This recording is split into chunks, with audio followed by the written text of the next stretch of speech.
পাতারকান্দিতে 100% ভারতীয় জনতা পার্টির প্রার্থী। এটা আমি আশাবাদী এবং 11 তারিখ আপনারা দেখবেন কথা এবং কাজ মিলছে কিনা না। আমি আশাবাদী এবং 100% জয়লাভ করব। আমরা কিন্তু কোনো ধরনের কোনো ভয় পাবো কি নেই। যারা উইথড্র করেছেন ওনাদেরকেও জিজ্ঞেস করবেন, উইথড্র করে ওনার সঙ্গে কোলাকুলি করছে এইভাবে, মানে চাইছে না যাতে আর প্রতিদ্বন্দ্বিতা করে আর নিজে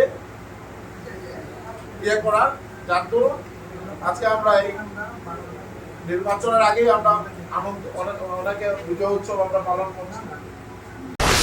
মহাশয়কে ওনার সঙ্গে মন্ত্রিসভায় কাজ করার যে সুযোগ দিয়েছেন, সেই সুবাদে আমি আজকে মন্ত্রী হিসাবে আমি কাজ করার সুযোগ পেয়েছি এবং আমি নিজের কনস্টিটিউয়েন্সিতে খুব কম সময় ছিলাম। তারপর আমাদের প্রথম অ্যাডভান্টেজ আসাম, তারপর অ্যাডভান্টেজ আসামের পর আমাদের অ্যাসেম্বলি, প্রায় 2 মাস অ্যাসেম্বলি ছিল। আমি জাস্ট 5-7 দিনই আমরা কনস্টিটিউয়েন্সিতে এসেছি বা খবরাখবর সবার নিতে পারি নাই। তার মধ্যেও আমাদের মন্ডলের বা বরিষ্ঠ কার্যকর্তারা যেভাবে প্রত্যেক এলাকায় সুন্দরভাবে চয়ন করে প্রার্থীদেরকে নির্বাচিত করেছেন, এবং আমি উপলব্ধি এটাই করলাম যে ওনাদের বিরুদ্ধে কংগ্রেস বা কোনো বিরোধী দল প্রার্থী দিতে পারে। যেমন এখানে অনিল কুমার ত্রিপাঠী, উনি চা বাগানের ছেলে। চা বাগান এলাকায় এই জেলা পরিষদ, চানকিরা জেলা পরিষদ, এই চানকিরা জেলা পরিষদে কংগ্রেস প্রথম যে প্রার্থীকে ঠিক করেছিল, ওই প্রার্থী রাজি হয়নি। ওই প্রার্থীকে গিয়ে দেখলাম মন্ডল বিজেপি অফিসে বসা। তারপর তৈরি করে আরেকজনকে ঠিক করে নমিনেশন দিয়েছে, এবং নমিনেশন দেওয়ার মধ্যেই বোঝা যাচ্ছে যে এই প্রার্থীর ইচ্ছা নেই নির্বাচনে বিজেপির বিরুদ্ধে খেলার। বা লোয়ারপুর জেলা পরিষদ এইখানের মধ্যে যে প্রার্থী ওনারা নির্বাচিত করে আমাদের ভারতীয় জনতা পার্টির স্বপন দাসের বিরুদ্ধে ক্যান্ডিডেট দিয়েছিলেন, ওই প্রার্থীও উনি রিটায়ার্ড টিচার, সম্মানী ব্যক্তি, এবং উনি যে জিপি এই 70 বছর কংগ্রেসের যে অপশাসন শোষণ উনি দেখেছেন, আর এই 9 বছরে বালিপিপলা জিপি বর্তমানে অনেক উন্নয়নের যে আলো এই জিপিতে গিয়ে পৌঁছেছে। ওই এলাকায় যারা রেশন কার্ড ছিল না রেশন কার্ড পেয়েছে, রাস্তা হয়েছে, বিশুদ্ধ পানীয় জল পৌঁছে গেছে। এইভাবে অনেক ধরনের এডুকেশনের ক্ষেত্রেও, হেলথ সেক্টর, প্রত্যেক সেক্টরে কাজ হয়েছে। তাই উনি দেখেছেন যে ওনাকে জবরদস্তি ক্যান্ডিডেট করা হয়েছে। উনি দেখেছেন যে এই বয়সে নির্বাচনে বর্তমানে কংগ্রেসকে কেউ পছন্দ করছে না। উনি সকালবেলা এসে মনোনয়ন উইথড্র করে দিয়েছে। তাই স্বপন দাসও বিনা প্রতিদ্বন্দ্বিতা নির্বাচিত হয়েছে।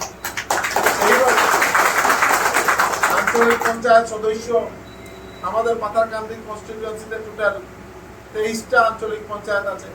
তার মধ্যে 12 জন কংগ্রেস প্রার্থী দিতে পারে, বিরোধী দল প্রার্থী দিতে পারে। এখনো অনেক জায়গায় চেষ্টা করছেন যাতে কিভাবে উইথড্র করা যায়। আমাকে শিবুদার বললেন যে আরেকটা উইথড্র হবে, বলে এখন সময় চলে গেছে, আর আমরা আইন মেনে চলতে হবে, আইনের বাইরে কেউ নয়। যেহেতু সময় চলে গেছে, এইসব আর আমরা ইয়েতে নাই। যদি এই প্রার্থী প্রতিদ্বন্দ্বিতা করতে না চায়, বলুন যে বিজেপির প্রার্থীর হয়ে প্রচার করুন। তো এই নির্বাচনের আগেই পাতারকান্দিতে এই বিশাল জয়, এটাই আমরা বুঝতে পারলাম যে আমাদের মাননীয় মুখ্যমন্ত্রী ডক্টর হিমন্ত বিশ্ব শর্মা মহাশয় যেভাবে প্রত্যেক জাতি জনগোষ্ঠীর, প্রত্যেক এলাকার, চা জনগোষ্ঠী হোক, ট্রাইবেল এরিয়া হোক, বস্তি এলাকা হোক, প্রত্যেক জাতির জন্য যেভাবে কাজ করে যাচ্ছেন, এইটার প্রতিফলন এই নির্বাচনে আমরা উপলব্ধি করি।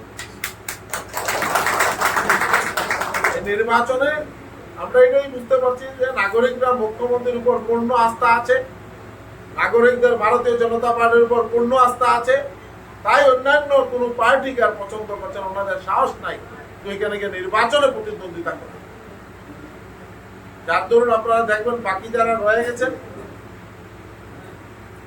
11 মে কাউন্টিং এর দিন বুঝতে পারবেন যে পাথারকান্দির আঞ্চলিক পঞ্চায়েতে 100% জয় আছে, 100%।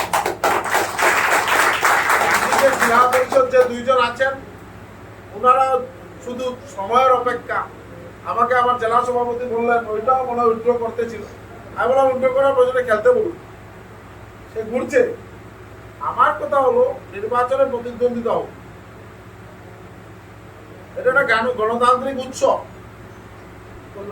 হ্যাঁ, তার মধ্যে আমাদের এখানে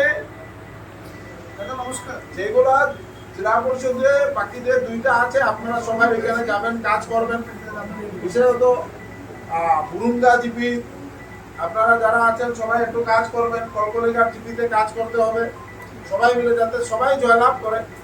এবং আমি আশাবাদী পাথারকান্দিতে 100% ভারতীয় জনতা পার্টির প্রার্থী হবে। এইটা আমি আশাবাদী এবং 11 তারিখ আপনারা দেখবেন কথা এবং কাজ মিলছে কিনা না। আমি আশাবাদী এবং 100% জয়লাভ করব। আমরা কিন্তু কোনো ধরনের কোনো ভয় ভাবুকি নেই।